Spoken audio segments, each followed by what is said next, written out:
Topic Thunder, it's Topic Thunder. Just acknowledging knowledge with no scholarships. It's Topic Thunder, it's Topic Thunder. Breaking everything down, tech to politics. It's Topic Thunder, it's Topic Thunder. We don't tell you what you want, we just give you what you need.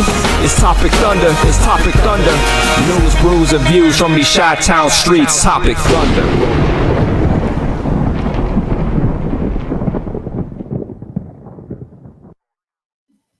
Hey, welcome to some Monday Thunder, ladies and gentlemen. Topic Thunder on a Monday night because Sunday we were just being too cool and saw this Cybertronic spree.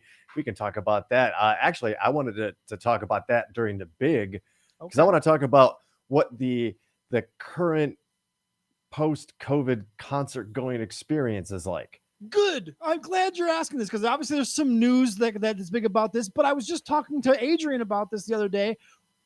People returning to large events has been very different post-COVID, and we'll get into that for sure. Absolutely. Welcome back to Topic Thunder, the internet's favorite little saloon here that we're kind of curating. That's Ben. I'm Brooks, and you're probably listening to us on YouTube, Facebook, or on Twitch, so thank you very much. You can search us out on the Instagram. Indeed.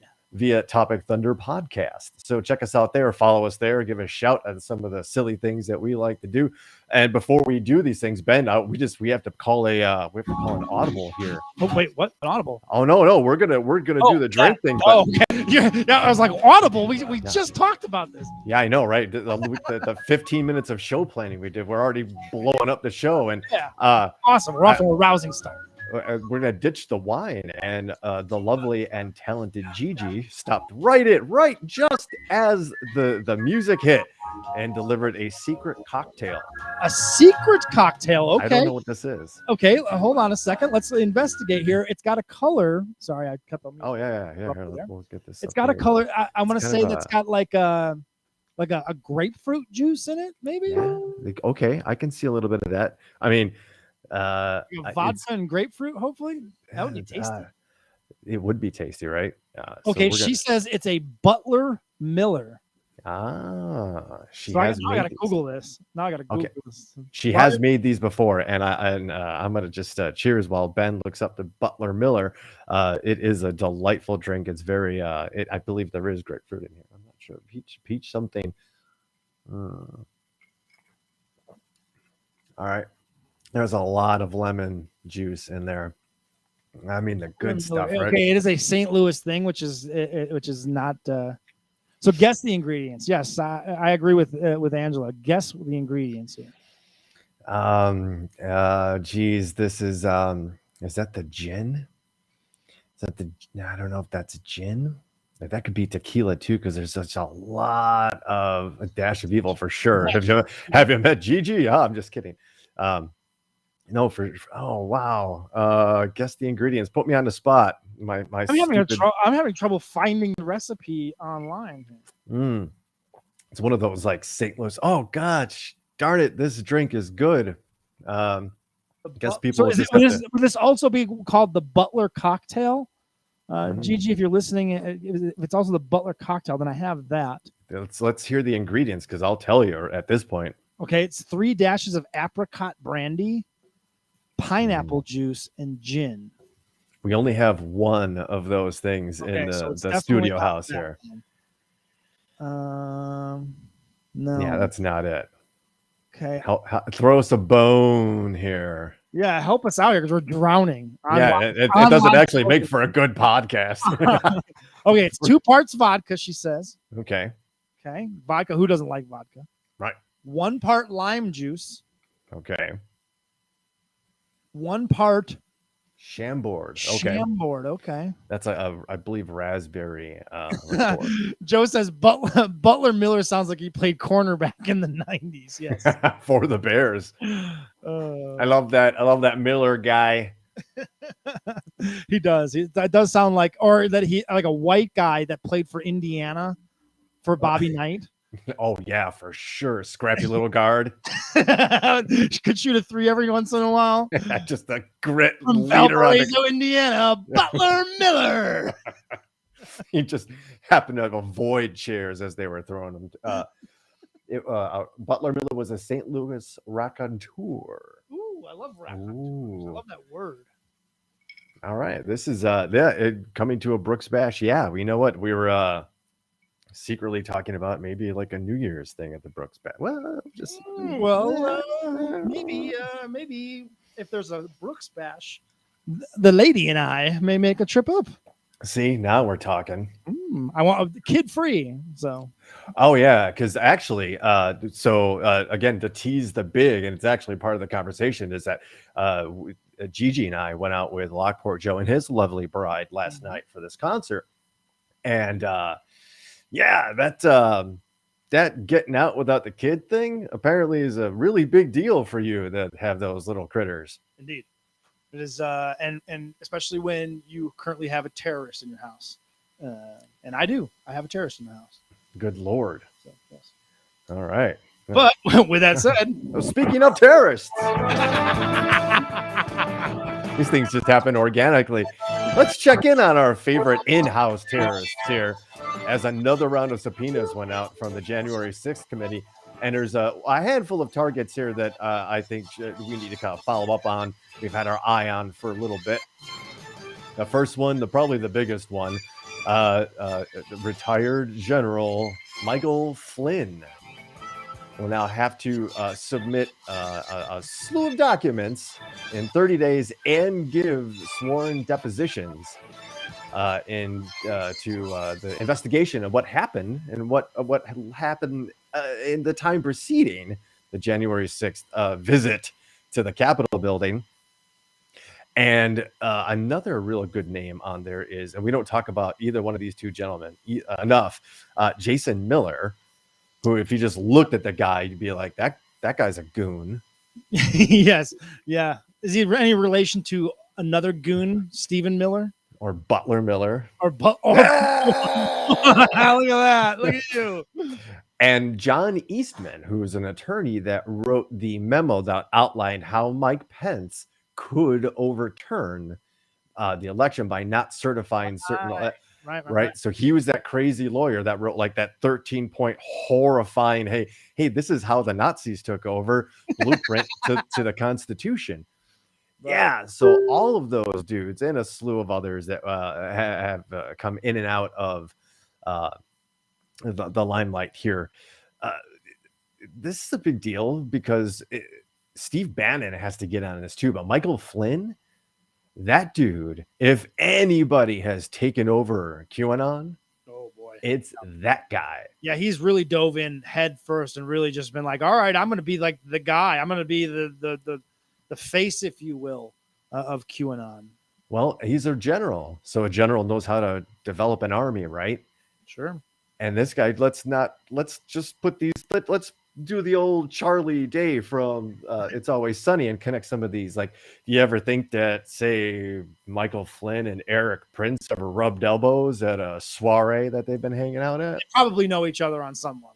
Yeah. On some level, right? So you think they may have been funneling assets towards each other, not like money, but like physical, human assets. Yeah. Hey, I just got reached out to by a recently retired intelligence operative from XYZ country that might be interested in some freelance work. Mm-hmm. I got somebody for you. Well-heeled, well-backed. The money's laundered properly. Don't worry about it. Fee. I bet the finder's fee that Eric Prince pays is pretty good too. Oh yeah, that guy's a headhunter, like probably literally, but figuratively as well. Literally, yeah.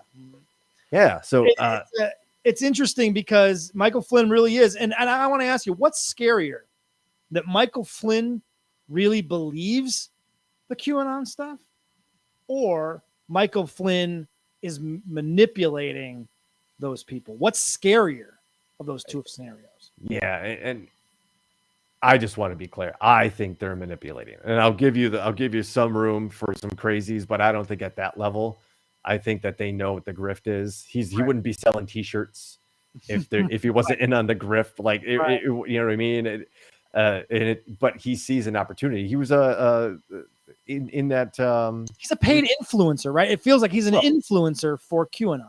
Well, he was also part of that war room scenario where, and I believe on December 18th was at the White House, and they were discussing ways to call a national emergency and the special powers then certain aspects of the government would have as far as being able to lock down. Well, who knows? But at that point, if you're able to suspend the Constitution in any form and the president's able to use emergency powers to not only activate the military against the citizens, I'm sure they had fine attorneys like John Eastman looking into ways that, well, maybe we can contract out some additional help for maybe the things that our guys that wear the flag, we don't want to get them involved in. Or we heard that story before too. Right. It's not definitely not out. It's in the playbook for sure. It can't happen here. It can't happen here. Yeah. Right. And speaking of the fine people responsible for that horrific assault on our democracy, I bring to you a story from Yahoo, although it's circulated everywhere, regarding Alyssa Farah. Anybody? That name doesn't ring a bell to me too much. Cup of coffee she had working closely for President Trump. And if you see the Yahoo story, see that she, of course, if you work that close to the president, you have to be some form of an attractive female. That's not conspicuous at all. Nope. But she had a cup of coffee as the White House Director of Strategic Communications. And I don't know that there's anything strategic about the communications coming from that office. And also assistant to the president in 2020. Oh, she is definitely attractive enough to be near Donald Trump. You can get close there, right? Oh, so yeah. Of course, I don't know if she's writing a book, but now it's okay for her to come out and talk to the press about everything that's happening. And this was part of CNN's Trumping Democracy, an American coup. You fuckers, stupid. CNN is responsible for giving him the airtime at the beginning of his fucking candidacy that legitimized him to the point where he became a legitimate candidate. Like, there's no revisionist history that can be told that doesn't include. You can't tell the history without CNN being a major platform for him at the beginning. And again, just want to state the president of CEN at that time was Jeffrey Zucker, who at the time was president of NBC when a show called The Apprentice came out. Did that do anything for the ratings for NBC? Was it maybe financially successful and maybe they wanted to protect that or maybe, help that along?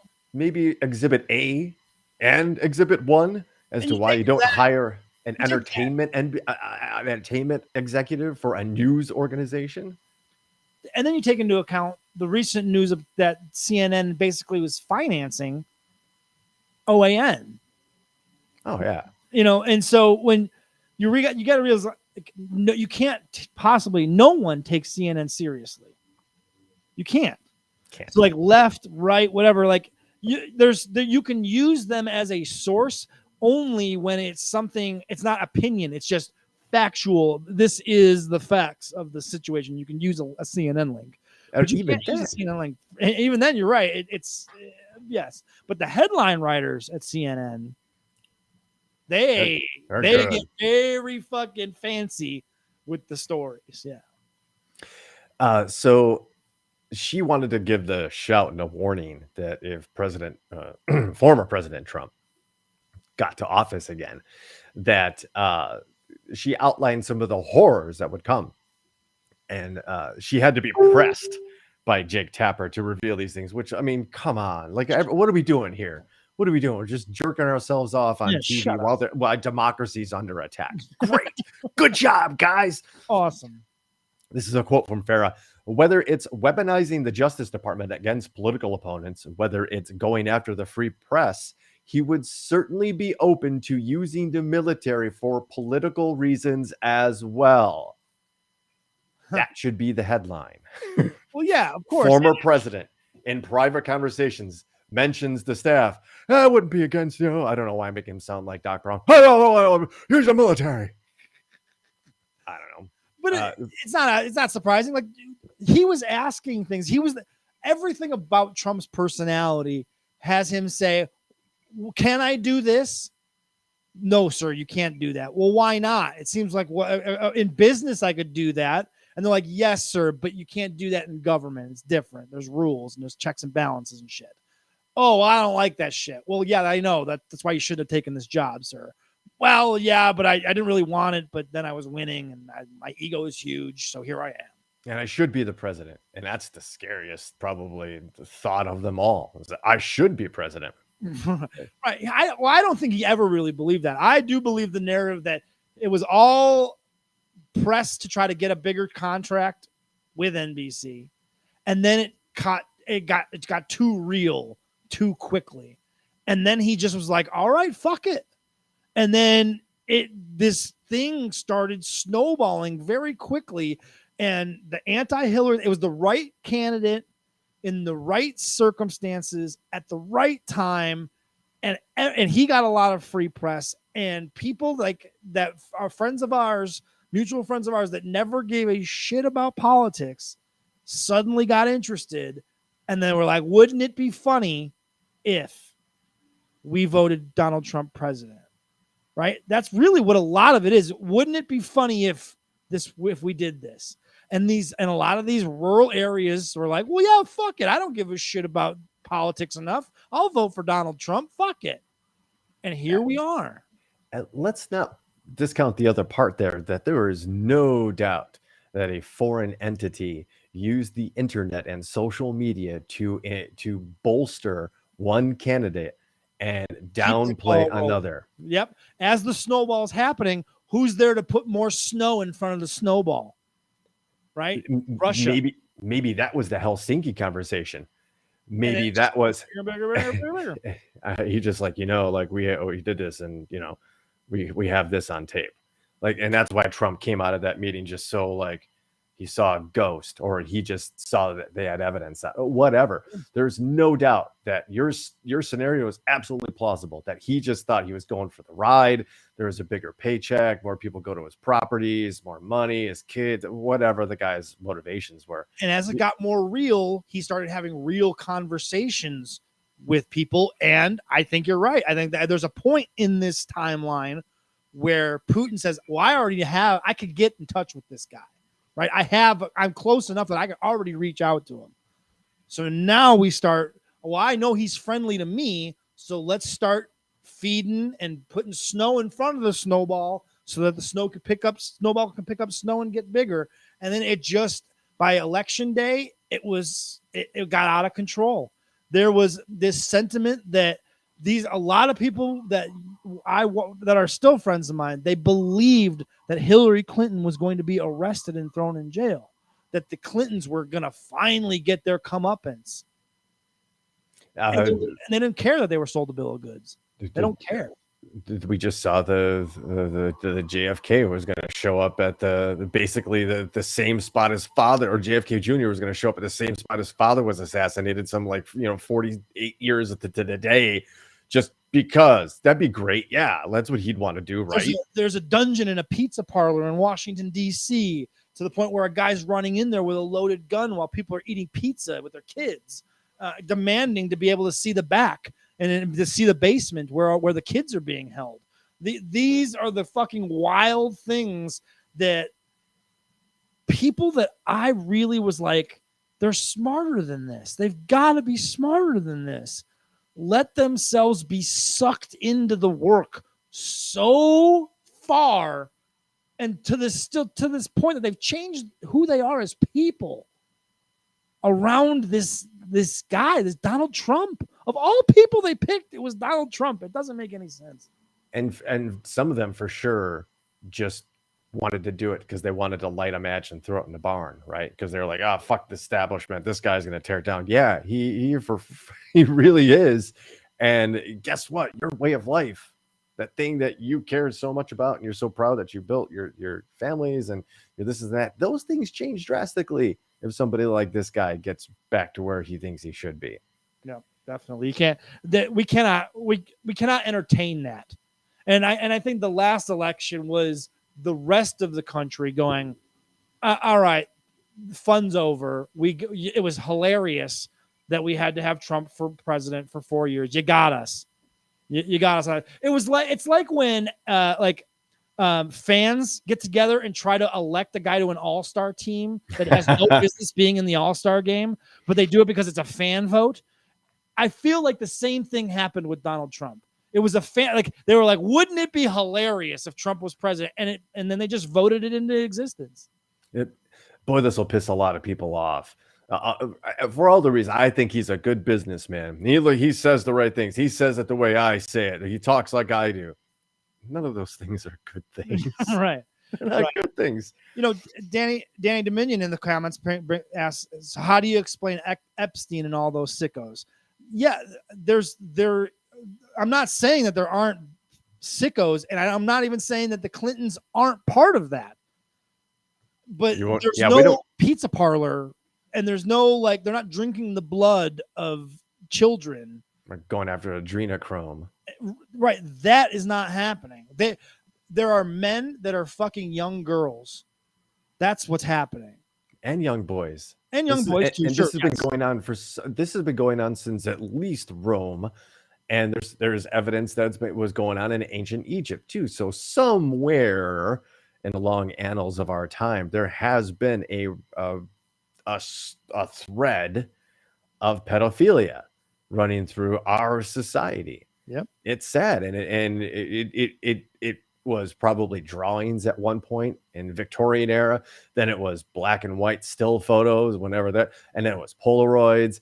And then it became the internet, and the internet just kind of put a real big spotlight on it because everybody had it, right? And everybody could share, and everybody could see what everybody else liked and was sharing. And then you really saw how many people around you were probably into something whoa, on any scale or a spectrum there, right? But then it exposed this deep thing. Sure, man, we're not defending, and you'll never hear us defend a Clinton or actually really any politician here.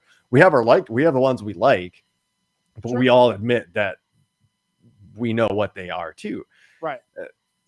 But all we ask is that if you're going to make these wild accusations, which fantastic, let's see the proof. I would love to see it.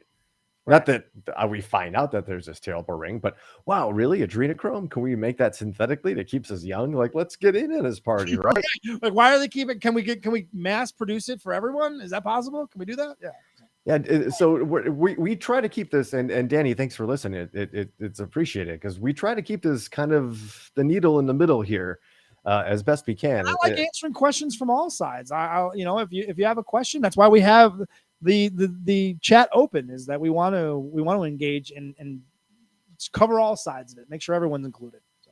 Let's see now, Danny, you're saying that it's a cover-up of a cover-up or a psyop inside of a psyop, and now you're just kind of saying, well, there's no proof that it didn't happen, and now I'm not going to get stuck on that hamster wheel, right? Because we can keep going about this all night long. Well, what about this one? That's not what this is about. Give us evidence, or just take your crazy stories and keep them in a dark corner of the internet. Go have 8kun, have it, and their Russian servers. And I meant the hardware, the computer hardware, not the bringing you caviar server. Yes. But speaking of our friends over in Russia, it's not a show unless we're talking about something that's potentially hazardous coming from over there. And it's usually a story exactly like this one, ironically. Well, I've got two, and we're gonna start with how they probably have some balance issues. Yes, over there. Yes, those Russians, they just cannot stop falling. They can't stop falling out of windows. This is from the Daily Beast, and they kind of hit on our humor there too. Either Russians are incredibly clumsy, or they should stay away from open upper floor windows. Another Russian, this time a diplomat in Berlin, was found in a heap on the sidewalk below the Russian embassy last month, dead after an apparent fall. Der Spiegel reports. That's a 35. Yeah, right. That's a newspaper. Yeah. A 35-year-old man named by Bellingcat as the son of the deputy director of FSB's, that's the Russian equivalent of the FBI, Second Service, and the head of FSB's, I love these names, Directorate for Protection of Constitutional Order. All of these titles belong to General Alexei Zalo. who was reportedly serving as secretary at the embassy. He was also reported to have worked as the third secretary of Russia's delegation to the United Nations in Vienna starting in 2013. His Ryan remains... has a great question. I'm sorry, I don't mean to stop you, but he does have a great question because we're dying to know. Did he stab himself before he fell out of the window, or did he just fall out of the window this time? Yeah, no. So we would love to follow up, but apparently his body, the minute it was discovered at 7:20 a.m. on October 19th, was rushed away. Haha, rushed away. We're just full of it tonight, folks. And never seen again. So we couldn't tell you that somehow he had bruise marks and he choked himself to death and mysteriously fell through a window. But they're not even giving that information anymore. They're just like, he fell out the window. All right. Yeah, just don't ask. You know. you know. Because now if we tell you that he stabbed himself before he fell out of the window, we have to answer more questions. And we don't want to do that. And we don't want to lie. We don't lie. We just don't know. I'm reading Danny's, but I also want to continue on because now this is so, and we can have a laugh and we can have a joke, certainly at the expense of somebody falling to their death, probably not on accident. But this is the type of thing that we're talking about here, and the type of almost like silent warfare that Russia has been conducting across Eastern Europe now for quite some time, starting with the one of their former republics of Georgia, the Chechens, what they've done with Ukraine and Crimea, and what they're now beginning to do in Poland, my mother's birthland.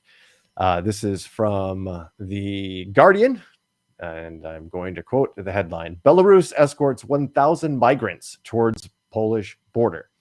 Doesn't seem like it's that crazy until you start to piece together what the Poles have already known. And I believe Poland's the only NATO EU country that spends the recommended amount of their GDP on defense, because they take this seriously for very good reasons.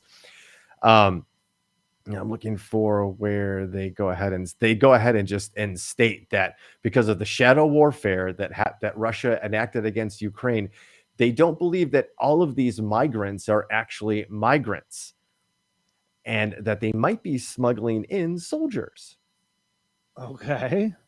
So, well, that's what they did with Ukraine. You had men with military equipment, but with wearing like just black fatigues with no visible patches or markings or anything like that. But they were carrying Russian military equipment, and those things kind of start to they slowly get people in. Right? I'm telling you, man, that this is a bad scene, and we know that Belarus would have no problem cooperating here. They even have a story from one of the migrants who said that she was basically paid. Here it is. Gunshot. Sorry, I lost my spot here and I can't find my notes. Oops. But one Iraqi Kurdish woman told The Guardian that she was brought to Belarus by a travel agency that provided them with flights to Minsk and then a transfer to the EU's external border. People could be charged 15,000 to 20,000 euros when they reach Belarus. So they're bringing people in and then walking them up to the Polish border. This stinks.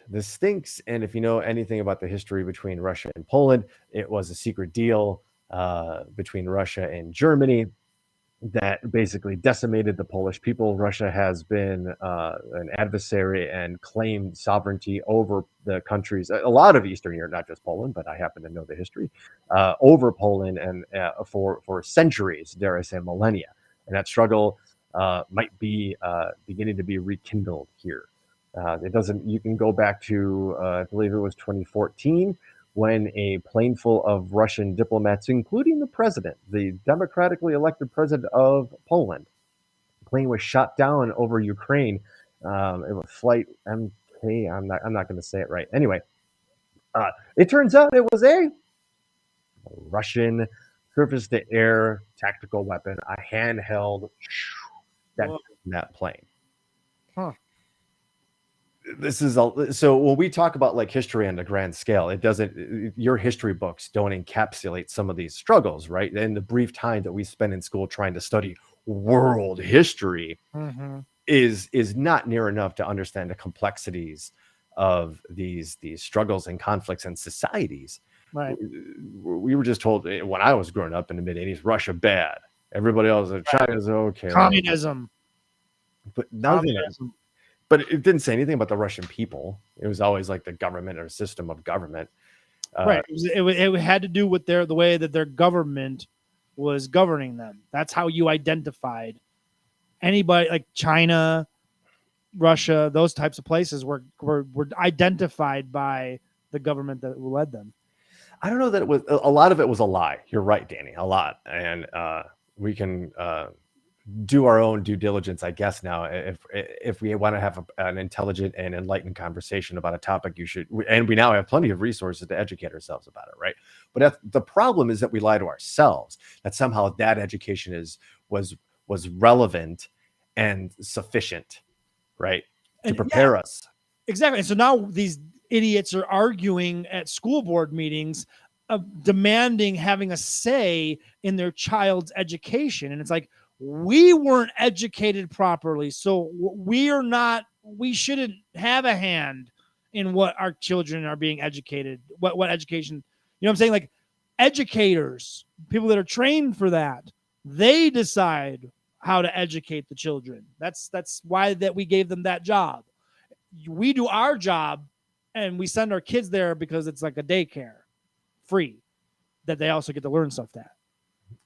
It works both. It works in that capacity. I want to just take a step back to like the people that actually do pursue degrees in higher education. I know we have at least one teacher listening tonight, and I know that the anecdotal evidence you want to present is that they're all in it for the money. It's not true. It's really not true, and it's a tough job, and you don't get paid a whole lot of money.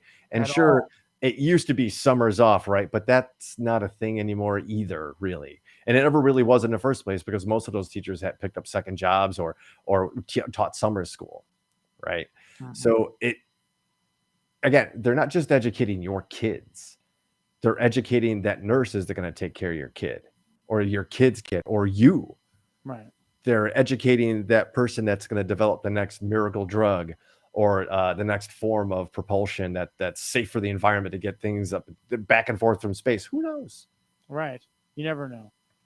Right. So speaking of cool things that science does deliver for us, and some of the terrible things that we've always been trying to find cures and vaccines for, they have a vaccine for HPV, the human papillomavirus. And it's cutting cervical cancer in women by 90%. 90. That's significant, I would say, right? I would say so. 90% leaves a 10. Yeah. That's a lot. That's like my math. It's way more than half. Way more than half. So this is a cool study because when it began in 2008, it was controversial because they were giving the vaccine to younger people, but ages 11 and 13, but they followed them, right? And they're all now in their 20s. And the study showed a reduction in both precancerous growth and an 87% reduction in overall cervical cancers. That's good things. Significant. This is why you teach people. So, and this is why you educate people. Am I understanding this correctly? That this is meant for something else, but is having a positive effect in another aspect. Well, HPV can cause cancer. Okay. Gotcha. So this is a disease. I'm ignorant when it comes to this kind of stuff, so I didn't know. Okay. Yeah, it's a disease, and then that can lead to cancer. And let's see, I don't know if they. I do know I know the HPV vaccine because I know a lot of anti-vaxxers. That's a big one for them, where they're like, giving it to children and things like that. There was a lot of like angst and a lot of like focus on the HPV vaccine from the anti-vax folks. I remember that. Oh, here we're talking about over a decade and a half of research and study. And I don't think anybody died. I didn't read down to the fine print. And apparently everybody's living a normal and happy life. So again, in emergency situations, I get the hesitation for the vaccines. I get it. Mm-hmm. But at this point, if we're going to talk COVID vaccines, 6 billion doses have been given. Right. And now we have So enough there's no data. injuries. There's not to say that there's no injuries, right? That's you can't say that and not say that there are no injuries. I get it. There are some injuries, right? And apparently, and I'm going to fuck it up, but myocarditis. Myocarditis. There you go. I understand that there is some evidence that, especially in younger people, that has been a side effect that has popped up. But again, back to the you have to weigh it. You got to put it on a scale, right, in your head, right, and you say, okay, the odds that that's going to happen to me with a vaccine is extremely, extremely rare. The odds that I'm going to get COVID and something bad is going to happen to me are much higher on that scale. The weight doesn't weigh out the same. So for me, it was easy to look at it and go, there are risks. Yes. Those risks are so minor versus the risks of not doing anything and just rolling the dice. I was waiting. Sorry, I didn't mean to cut you off. I was waiting to see if Billy Wack was listening because the minute Mr. Hansen, you mentioned Magic Johnson and Yes. HIV, I was like, oh man, I hope Wack's watching those. Oh man, Yes. Here we go. It's like Candyman. Courtney knows too. So hang on. Incoming from Billy Wack while he's furiously typing what is probably a true story. I want to tell you a little story of the secret mining war that might be developing in space. Okay. Yeah, you heard me right. Mining war in space. A mining war. Do we need wars in space? Don't we have enough wars? We probably do, but we haven't had a Star Wars yet. So thank you. I'll be here all night. No, not all night. Anyway. We don't need a Star Wars, Brooks. I know you want one. I know because you're a big Star Wars fan, but we don't need this. We don't need this war. Let me be very clear. All I want is a lightsaber. It's like not a big ask. It's not a big ask. It's all. Anyway, do you know what helium-3 is? I do not. Neither did I until I read this story. So I went and I looked it up. And it's something that basically the only thing that really can create helium-3 easily in our neck of the woods here is the sun. Whoa. Okay. All right. So helium-3 is like 3 atoms of helium like fused together. Okay. Serious? There is some helium-3 on this planet. It is extremely rare. And so rare that it's only used in experimental and it's not used in any kind of commercial thing as far as I know, as far as this article goes from asiatimes.com. And what helium-3 can really do is develop fusion reactors that do not create hazardous nuclear waste and other pollutants to create energy. Interesting. We have a neighbor, a real close neighbor, that has a veritable F-ton of helium-3. We call that place the moon. Okay. And the race is on, believe it or not, to not only get to the moon, but set up a base on the moon to be able to mine this stuff and get it back. I'm all in favor of it. I swear to you, because you know me, and I don't want to get too far into it and get too off the road, but I am encouraged by this because I don't believe that the original moon landing actually happened. And this would convince me if we go back. Okay, so we're going to talk about it on another show because there is evidence. And there's actually a Japanese satellite that they launched that has pictures of our stuff that we left up there. And there is also a reflective mirror on the moon that we send a laser connection to. And that's actually how we discovered that the moon's actually moving away from us. So, you can't get me on that one. I'll go down a bunch of other rabbit holes with you, but that one actually happened. But just to give you an idea of how much helium-3 would change our lives here.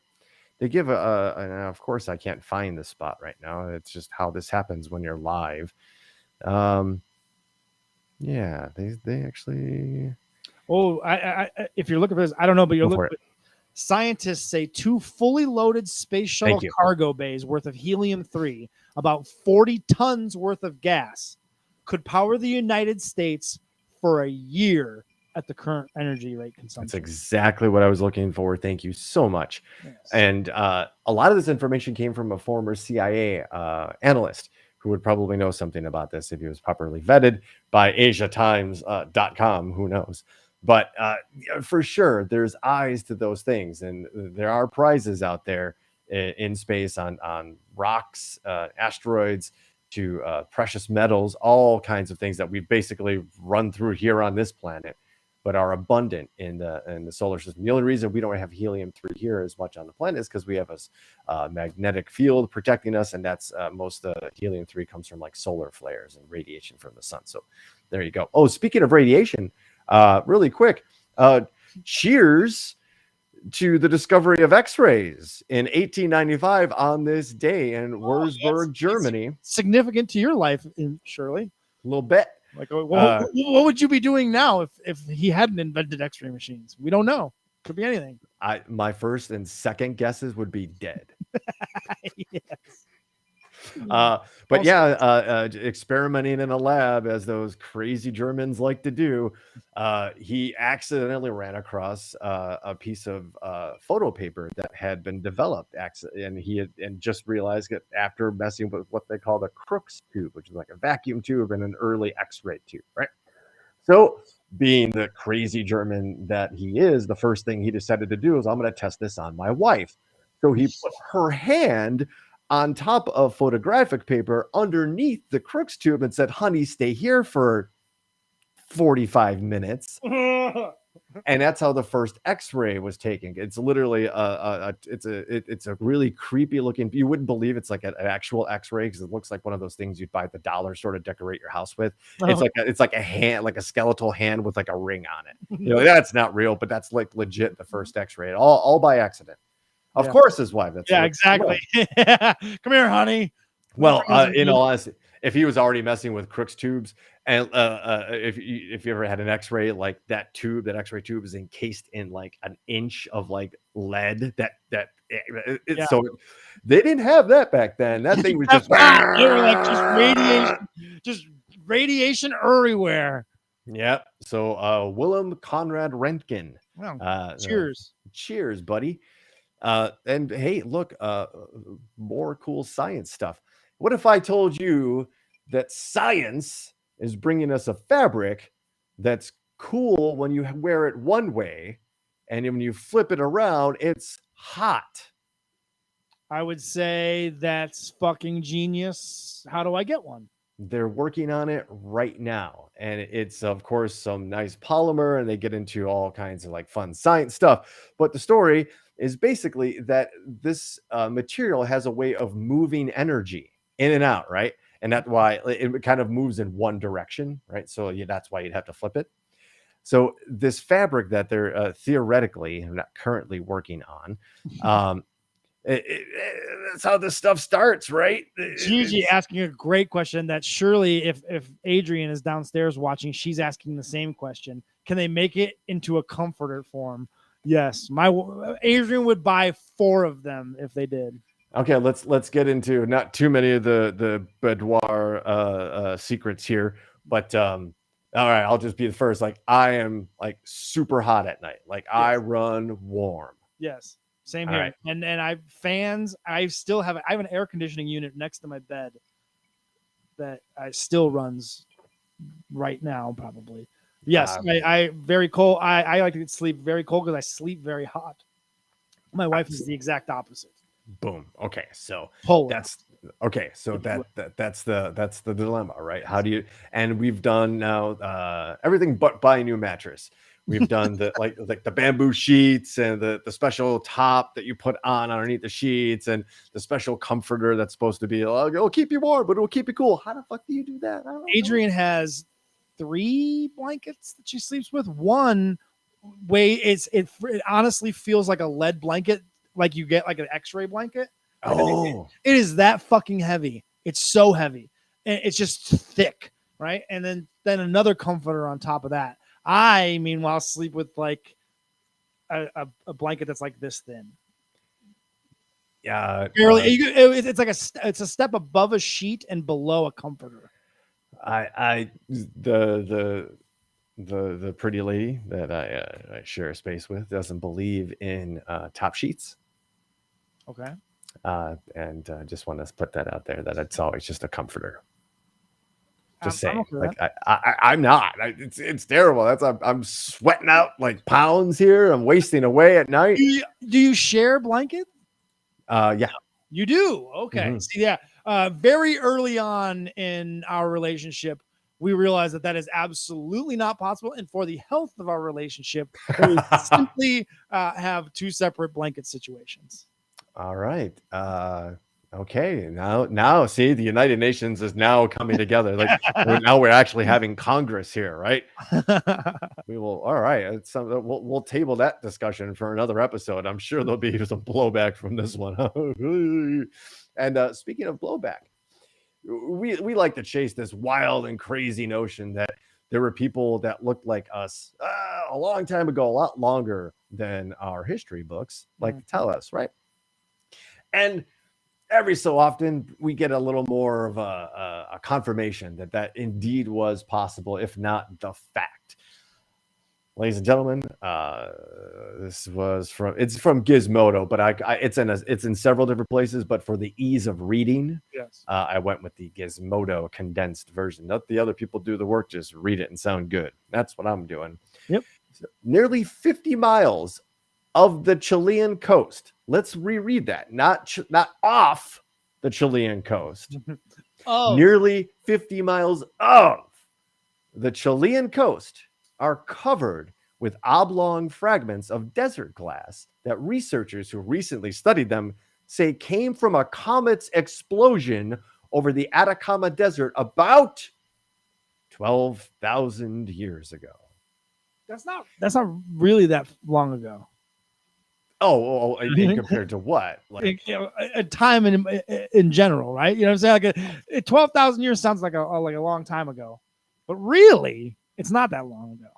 the universe is roughly 13.5 billion with a B years. Yeah. Our planet's about 3 billion years old. Mhm. So, yes, it's a blink of an eye for sure. And that's why it's so precious life, right?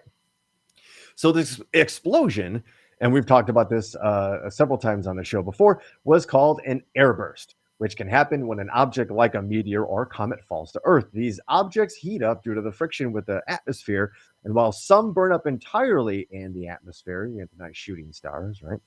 Other objects explode when they come into contact with the thicker parts of the atmosphere. They can cause ground temperatures to be as hot as the sun with beyond hurricane force winds. So what happens when you do that over a desert? You make glass. Mhm. And in soil samples, they've gone down, and in the sediment layers that match 12,000 years ago, 50 miles of the coast are littered with this glass, Wow. indicating once again that our planet was struck by what was probably a fragmented comet, and it caused the flood of antiquity, wiped out the prior civilization, just about all life on Earth, save for very small pockets of humanity, which then had the arduous task of resetting itself. Yep. Crazy. One more bit. Crazy, right? We should probably skip a few of these, right? Probably because we are almost at the top of the hour. So, all right, let's get to the two videos, because I do have one that just like creeps me out and I wanted to share it with everybody. And then the other one is very like rad tech week. So the discovery of x-rays, this is the first day of radiologic technologist week. So I'll tell my friends and colleagues out there doing the good work of irradiating people. Cheers to you. But yeah, that first video, if you ever wondered what rock climbers do when they have to go to sleep, Okay. That phrase is that it's did I send it to you? I think I Yes, did. sleeping alongside the cliff. Oh God. Ah, Let's see here. Let me get this up full screen. Okay, hold on a second. Let me get. because Oh, climbing's not easy, and if you're going to climb something as big as like El Capitan in Yosemite, that's 2.5 times the size of the Sears Tower. this is fucking nuts. Okay, check this out. Oh no! No, no. Look at where that dude sleeps. No, no, no, no. Oh, I'm sick just looking at the video. No, Right. no, no, no, no. Now, Capital hey, A, they hang capital in there. Courtney with the first joke of the Oh, night. that made my stomach turn. It's crazy, right? So I followed that was a Reddit thread, right? So and everybody like, oh my god, the equipment's gonna break, and like apparently the equipment is so strong and has been tested with so much force that the rock will break before the equipment will. Ryan raises a great question. It's a disgusting question, but an important question, and that is shitting up there. Like, what if you have to shit? What happens? Are you just shitting off the side of that thing? No, because that piece of poo will hit terminal velocity and absolutely shatter somebody's skull. That's no lie. That's no bullshit, folks. No, for real, it would. And actually, they covered it in the thread that's how far I scrolled down the Reddit thread, and that they actually bring bags to poop in that are then like completely like almost like vacuum sealable and odor free, and then they store it and they dispose of it when they get to a spot that they can. I'm with Billy Whack on this one. If I can't climb a mountain in one day, fuck it. I am. That's not. it. Well, how good are you? I can't get up there and back in one day. Nope. No, I'm out. Yeah. There's if you're brave enough to go ahead and give it a gander, I can't because my hands get sweaty just thinking about it. There is a video of a dude that climbs El Capitan, they get like there's drone footage as climbers rappelling down to get footage of him. Like, yeah, but it's like nothing but like shots. Like, man, I've been to Yosemite. I've stared. I'm not that they make it. I've looked at how big that thing is. Yeah, I'll drive up to it. me like it's a lot of trouble to go through, like climbing Mount Kilimanjaro, right? Like there are people that are still frozen, bodies frozen in the ice on the way up, and people are still like, "Yep, I'm still gonna do this." I think that's Chris. I think that was the name of the show. I think it was Freestyle or something like that. But yeah, no way. They just found another party of like 6. I think they were French alpiners that were trying to Mount Everest, and yeah, they didn't make it. And there's it's always some poor Sherpa that's just doing his rounds. That finds these bodies still like frozen. I think we talked about this a couple of weeks ago. There was a story that we talked about like this, where there were people there, the boots, like a boot is still sticking out, and it's like a landmark for climbers that have come after. Like, oh, that's old Boots McGee. He's frozen in the ice there. Thanks, Boots. Yeah, thanks, Boots. That we know to turn left here. Like, yeah. What the fuck? We've 13.5 miles to go. Mountain climbing doesn't make sense to me. What you got to go through that? You're going to do that for what? You're going to sleep on the side of a mountain and poop in a bag for what? That's different climbing though, right? So that type of climbing in those conditions is a completely different thing than like sheer. The Yosemite Valley is like a magma bubble, right? All of that is just pure granite. Mm-hmm. It's as hard gets, but it's sheer. It's basically straight up and down. Like, and Everest for sure, obviously has its own hazards, but it doesn't have to do with necessarily like the difficulty of the climb. 2 different styles of climbing, right? It's just sheer up and down versus, I'm sure they do a lot of up and down, but it's just more of a jagged. Like I know what I'm talking about. Let's look at something that I do know what I'm talking about. And to celebrate Rad Tech Week, I found a nice GIF of what an MRI looks like when you're rubbing your eyeballs. Okay. Check this out.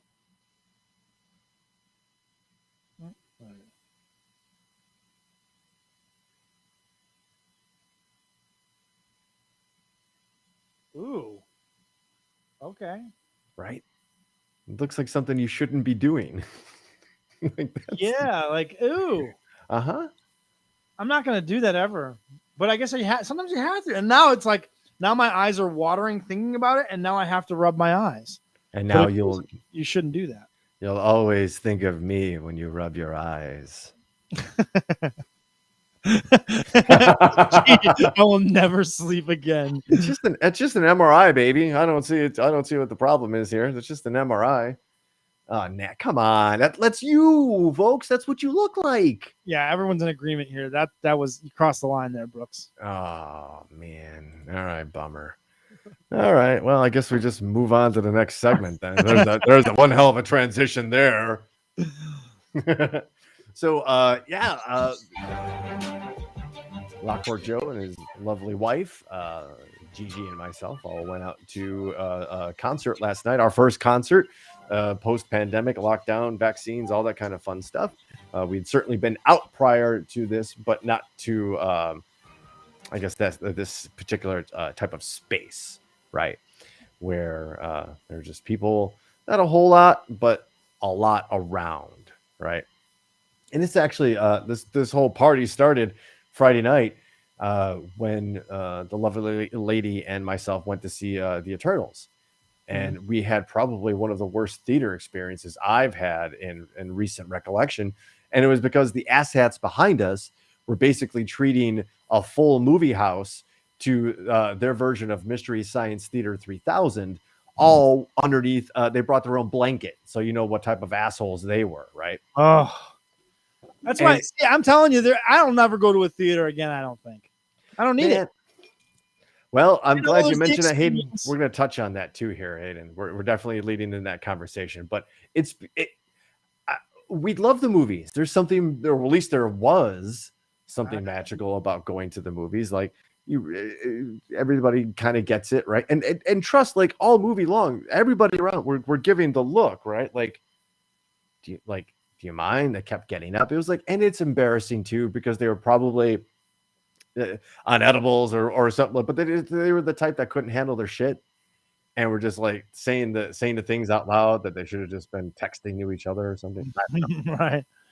So we get to the concert last night, and I'm rared up because the Cybertronic Spree is a Canadian rock band that dresses like OG Transformers. And they do covers of, they do obviously Transformers, the soundtrack, the movie soundtrack. But, we were treated to the Immigrant Song. We were treated to Crazy Train, a couple original songs. And it's just a fun, good time. A bunch of people goofing around dressed like Transformers. They are incredible, by the way. I'm going to bring them up on the screen here. Like the photos are incredible of these guys. Those are the costumes. Those aren't like, that's what they look like. They're on stage playing in those fucking costumes, huh? Oh, it's great. Yeah, because that's Hot Rod. Hot Rod's the lead singer, bass player. You got RC over to his left there. She's also pipes and keyboards. Quintessence is guitar. You got Unicron lead guitar.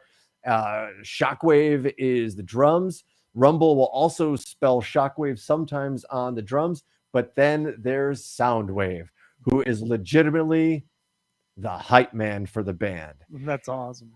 On stage, twirling a baton, twirling fuzzy lighty things, just getting people up. He was walking in the crowd while the band's playing.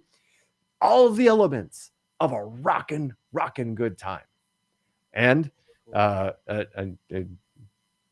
be honest, I really didn't enjoy myself. Really? And it had all of the elements. I should have enjoyed myself, right? Had a great dinner with great friends, had a couple of drinks, had a good beer at the venue, good conversation, having a good time out. And all I could think was, I really don't want to be around people anymore. Right. Really? Was it because of them? Was it because of their actions? Or was it because you're just like over being in groups of people? People forgot how to act. People got out of the pandemic and just completely forgot how to act around other people. And nobody was doing anything stupid at the venue, and everybody was, we're all the same age, we're all the same kind of, everybody's wearing a Transformers t-shirt or trying to do a cool, I like G.I. Joe, but I'm wearing it to the whatever, right? Everybody all kind of the same cohort, but I don't know. There just that element of Give fun. me some for instances. Like I'm trying to because I think I know where you're going with this, and I have some added things to do this on the sports side to kind of bring to this as well. But like for instance, like what were people doing as far as acting that you were like, what the fuck are you doing? Who raised you? Uh, uh, okay, so again, the concert. No behavior critiques whatsoever. There was no shoving. There was certainly no mosh pit. Everybody was kind of spaced out because unfortunately they didn't have the numbers I thought they should have had. It just I was looking around and just being not necessarily the heebie-jeebies, but more along the lines of I'd feel a lot better just at home right now and just Yeah. kind of like and I don't know if the theater experience jaded me. Gigi and I have and her more than I recently have been on planes and in airports, and maybe that has also contributed mightily to the overall lack of trust in a public setting that everything's going to be decent and civil. Yeah. Her flight got delayed once because they had to kick people off because they weren't wearing masks and like all just shit like this. And you don't have to go too far to find stories. We did a story like that. Nailed it here. Actually, it's a weird sense of entitlement. Everybody has a sense of entitlement now, and like social media, they want to let you know it. Right? They're outward in their not. It's like it's an aggressiveness of like I'm gonna do what I want to do now. I've been cooped up for so long. I got to get it out. Because on the flip side, and a similar part of this, you can't every NFL weekend, Monday morning, Twitter and social media is littered with videos of football fans getting into fistfights in the crowd. Sports fans in general, you can't go to a sporting event without a fight happening in the crowd or people just saying dumb shit. Or fans have gotten to a point where they feel a sense of entitlement that is bizarre. It's bizarre. And it leads to, which I think we're going to segue into here, at music venues and music concerts, this entitlement of, I want to get as close as possible, and I'm going to do whatever I need to do to get as close as humanly possible to the front, no matter what happens. And that leads to the horrible thing that happened over the weekend. At rapper, this is from the AP. Rapper Travis Scott sold out concert in Houston became a deadly scene of panic and danger in the surging crowd. Edgar Acosta began worrying about his son, who wasn't answering his phone. He called hospitals and police and was told his son was not on the list of victims. This is more of a personal story, but it ends up this dude actually did lose his son and was told originally that he didn't. Of course, we're talking about what happened at Astro World, where I believe now 21 people have passed away. Some as young as 10. The AP reports 14 and 27, but they also haven't released officially the names of everybody, but from Texas, Illinois, and Washington, according to Harris County, Texas authorities.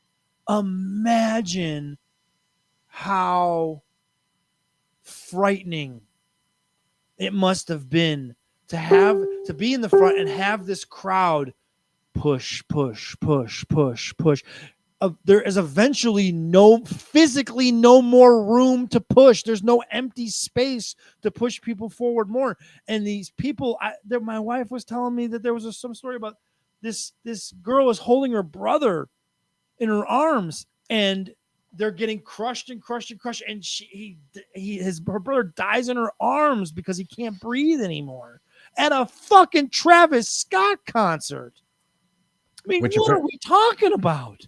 Well, that's the thing too. I mean, I guess this has happened before. People have been hurt before at a Travis Scott concert because apparently, of course, the news organizations couldn't wait to shove a camera in this dude's face, but he was hurt at a Travis Scott concert and is paralyzed from the waist down. And so they couldn't wait to put a camera in front of this dude and be like, well, how do you feel about this tragedy? Oh, guys, I feel terrible. This sucks. Why is this guy allowed to do it? So all kinds of weird shit, right? Because people are saying like there was no security, there was no planning. They've never seen mosh pits like this before. They'd never seen this level of aggression I before. don't know if this is accurate, but you know how rumors go up. But I think someone told me that he was like encouraging people to come forward. And he had some sort of injectable drug that he was injecting people with in like the neck or some shit. I don't know if that's accurate or not, but Jesus Christ, if he's doing that, that guy better go to prison for life. There is a story of somebody being poisoned with being injected. There was a security guy that got pricked with a needle and OD'd and had to be revived with Narcan. Yeah, so he's got randomly pricked with a fucking heroin needle. Who does this? Who? Seriously, who? You went to a concert. Okay, right? Hayden does say that was not true. So okay, it wasn't okay. You went to a concert and you were like, "I'm gonna get somebody with this." What's wrong with you? What's wrong with us? Something tells me that guy didn't do it on purpose. Like it wasn't like, oh, I'm gonna inject this security guard. Ha ha ha. I think it was maybe like, well, maybe not. You know, maybe not. I'm thinking maybe like he was like, yeah, he didn't mean to do it, but it was in his pocket or something. I don't know. I mean, it's more likely that it was done on purpose. Sure. Okay. Granted. And I don't mean to cast aspersions. So we're not getting litigious here. What really bothered me out of all this, right, are a lot of pundits and talking heads saying, well, what do you want him to do? It's like, stop the concert. What is he supposed to do? Is he? What is he supposed to do? Well, Ben, there's probably a couple of videos on both of those links, or at least a lot of pictures. There's one video that I have the BuzzFeed link that because they hit my coup de grace in the BuzzFeed story. So go to that second link. I don't want to. The one that says Dave Grohl. Yeah, I got this one. I got that one. This is how you deal with the situation when you see it on stage happening in real time.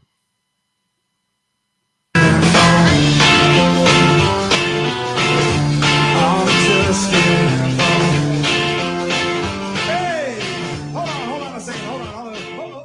Quiet. Hey, motherfuckers. Stop. No. You don't fucking fight at my show, you asshole. Who's that right there? Let me see him.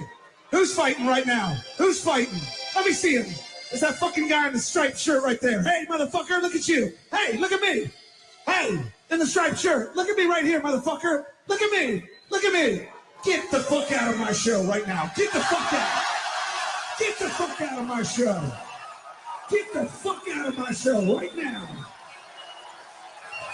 You don't come to my show and fight. You come to my show and fucking dance, you asshole. Get the fuck out of here. Like a boss. For real. I don't put up with that bullshit. You people come here and have a good time. That guy can fuck off. Dave Grohl is a national fucking treasure, and we all don't appreciate him enough. And that's just another reason why. And Grohl is the man, and that was awesome, right? But so BuzzFeed, and I was collecting a bunch of disparate and separate stories, and of course, Gigi being the better half came up and she's like, "Oh, well, here's this article," and this article goes on to detail not one, not five, not 10, but 17 separate times artists, including rappers, if you want to make that distinction, stop their shows in the name of public health, or in Adele's case, an individual's health, as apparently some dude was having a cardiac arrest and she stopped her show. And it goes on. There's apparently Nirvana. There's videos out there of I think Dave Grohl again, by the way. Yeah. I think Travis from I think his name is Travis from Linkin Park. Linkin Park stopped their show because a mosh pit, they saw some dude go down and nobody was picking him back up. They stopped the set right there, and like he literally admonished. Harry Styles knows better. Yeah, seriously. Oh, wait, like who's moshing in Harry Styles concert? Right. But it's an impressive list of performers that stopped their shows and their acts because, and the Rage Against the Machine one's even better too. Just stop performing because your music's inciting people, and you might have gotten off on it a little bit. And guess what? Now you're probably going to be liable for all kinds of manslaughter charges. Because while you weren't directly responsible, you could have stopped this. Mm-hmm. And that's a weird place, right? Like, is he legally is Travis Scott legally responsible? But he has insurance, and he has legal, people to make sure that he's covered in these types of situations, obviously. But like, spend time in prison? Should Travis Scott spend time in prison? I don't know. I don't know. I could be swayed either way. I think. I don't know. If he had an active hand in like cutting security and making it less safe in that regard for like a bottom line, and I'm sure he had people that signed off on it. And but again, is Travis Scott involved in those types of decisions? I don't know. To say that is Travis Scott really hands on? Does he give a shit about that, or does he have a manager that handles all that shit that he pays good money to so that he can smoke weed and fuck girls in the back? Apparently, one of the stories that I was reading, I don't know if it was AP or one of the other ones, like up until like it was all over CNN, he had no idea how serious it was. So think about being that insulated by a group of people that you don't know that, over a dozen people died at your concert during your act. And that's kind of ignorant too, because it was right. A lot of it's happening at the front. You don't see the crowd surging up like that. It's I don't know. It's tough. I would be a good jury member for this, because I don't have a strong opinion either way, and I think I could be pulled by good evidence in either direction to say, is Travis Scott criminally responsible, should spend time in prison for it. It's interesting. That like civilly, for sure. That dude civilly, definitely. Monetarily, Travis Scott is going to pay some fucking cash. Yeah. What happened here? 100%. Yes. Well, it's not often that you don't have a strong opinion on something, Ben. I just want to point that out, because that makes it feel weird and feel like there's something else going on here. Like the sky's moving and there's clouds rolling in and there's lightning and there's thunder. Welcome to the Thunderdome, ladies and gentlemen. We call it the lightning round here at the old Internet Saloon, where let's see those lightning bolts too, because honestly, it's like the highlight of my week. 3 stories enter, 1 story gets read, and you, Topic Thunder audience, we love you so much, you get to choose. And without any dilly-dally, let's get right to it, because it's a good one this week, folks. Headline number 1. Man eaten by piranhas after jumping into lake to escape bees. That's pretty good. QAnon crowd super bummed that JFK did not appear in Dallas. And headline number 3.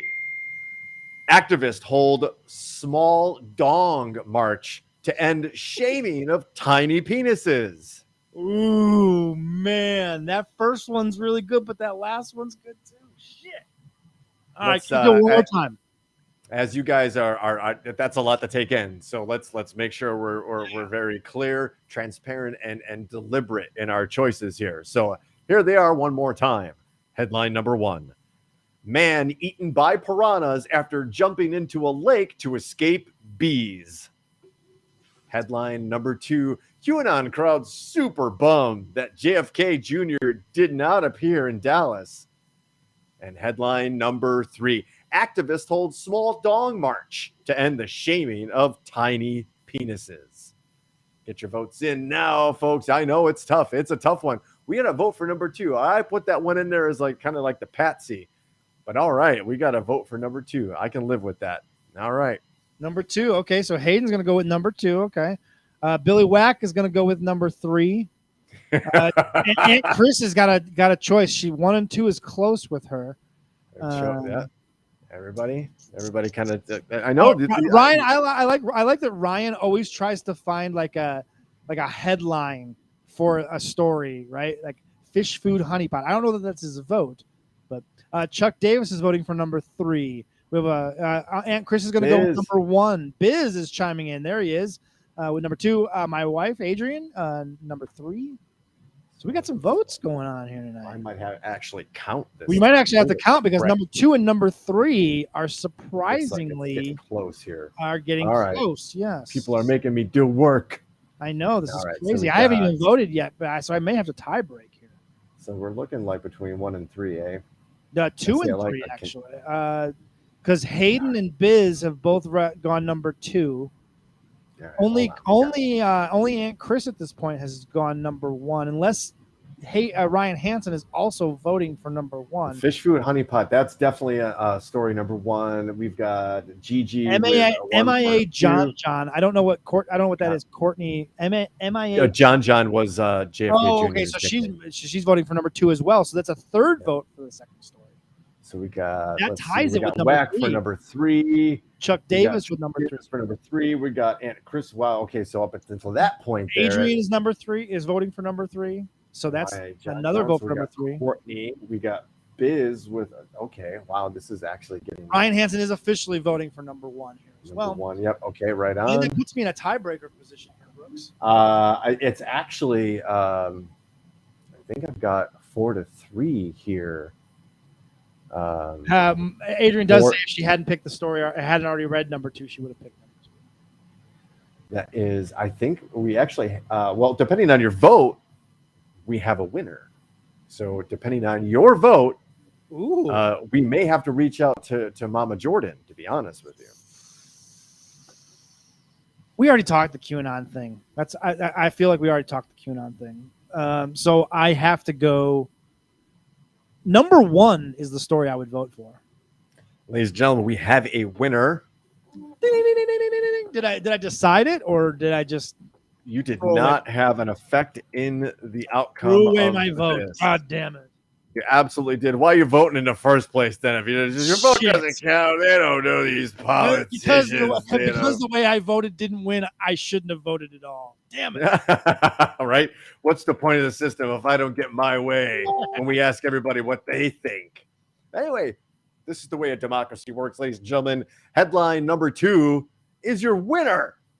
Oh. QAnon crowd super bummed that JFK Jr. did not appear in Dallas, and this is from thedailybeast.com. The Dallas QAnon believers had become convinced that Kennedys would unveil themselves on November 2nd around 12:30 p.m. Central Time, right around the timing of the Kennedy assassination. Hundreds of QAnon followers from across the country gathered in Dallas on Tuesday afternoon to witness what they believe would be the reappearance of JFK Jr. Oh, wait. The story says actually the reappearance of JFK and JFK Jr. Why not? Let's not discount the fact that JFK Jr. JFK would probably be damn close to 100 plus years old. Definitely older than Jimmy Carter, who's about as ancient as they get right now. But the crowd thought that they were going to walk out like hands up in the air, like tag team partners that just won the championship. But listen, these QAnon guys, they have been disappointed a lot. So they are good at dealing with disappointment and not getting the payoff that they're looking for. So they quickly pivoted, as the story says. Do you want to know how to keep a QAnon follower in suspense? I don't know how. I'll tell you later. The story goes on to say the assassinated president and his deceased son never arrived.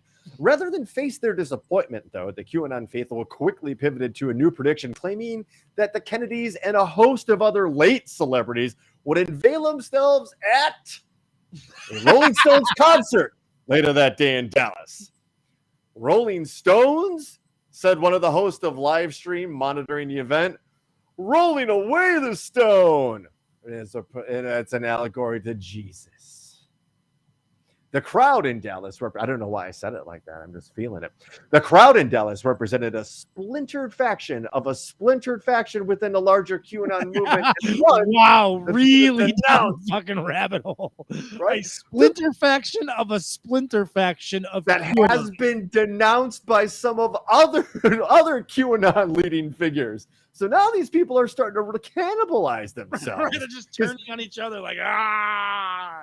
Your shit's way too crazy for me. I thought I believed some crazy. That's what we're dealing with here. Oh, JFK Jr. has long been an obsession for a faction of QAnon supporters, even as their beliefs that JFK Jr. faked his 1999 plane crash death and will return to run as Donald Trump's vice president have faced ridicule from other QAnon believers. Boy, it's good to know that at least some of them have their feet on solid ground. On Tuesday, the conspiracy theorists were drawn to the site of the Kennedy assassination by claims made by obscure channels on the social media app Telegram with names like -48 and Whiplash 347, which I think are the longitudinal and the latitudinal lines there for that particular part of Dallas. gotcha. Right. I think that's just, but yeah, this is what we're talking about. And I don't know if Danny's still with us or not, or he's done with our nonsense, but this is the stuff for like, how many times you have this wild idea that like, oh, wow, really? Okay, where's the proof? I'm aboard. Beyond the fact that John Kennedy, it would have been 100+ years old and long dead. Like, definitely wasn't hanging out in a secret bunker somewhere. John F. Kennedy Jr. definitely died in a plane crash. We know that, right? But even if we excuse those two things and say, okay, maybe John F. Kennedy, both of them were staunch Democrats. What people like would call progressive Democrats, libtards. Yeah, progressive Democrats. You understand that, like, John Kennedy was one of the most progressive human beings that ever walked this planet. When you talk about what a progressive really is and what he stands for and those sorts of things, like, he's as progressive, and that's why he died. That's why he was killed, because he was one of the most progressive human beings. Like MLK in a similar ilk. Very much. That's what just it makes no sense on so many levels. That why would this be a thing? Now, it would have been cool. Would have been really cool if JFK Jr. came out with the skeletal remains of his father and showed up outside in that balcony of the book depository and said, with the skeleton of his father, like, "What's up? What's up? You will now all serve me." And I'd be like, okay, yeah, I'm bored. Right. What do you? I don't even need anymore. I'm done. I'm in. I'm in. Yeah. That'd be the most metal thing ever. Absolutely hate it. That's the best way to say it. You want my vote? You go metal. Just saying. So, well, ladies and gentlemen, I think that's going to do it for another episode of Tonight's Show. This was fun. I had a good time, and Mondays are always a different feel. I just wanted to say I love the community that's kind of forming in the chat room here. It's a group of people that are actually like having a good time with the show and each other, and that kind of makes me proud. I'm proud of this little kind of thing that we're building here. Share, like, subscribe, tell all your friends. Tell your friends that you have a good time at the show, and it's not what you think, because those guys are really grumpy on social media otherwise. No, it's a warm and inviting place, and I don't mean that in any hysterical way. We try to entertain everything here on Topic Thunder. So we thank you folks for listening and playing along with our shenanigans. Catch us on all of the live social media apps, Twitch, Facebook, YouTube, Topic Thunder Podcast on the Instagram. Thanks to Biz for the open. As always, ladies and gentlemen, thank you to Ben for the time, and thank you to the chat room. It's been a blast, ladies and gentlemen. We'll see you next time. Only Topic Thunder. Booga, booga, wow.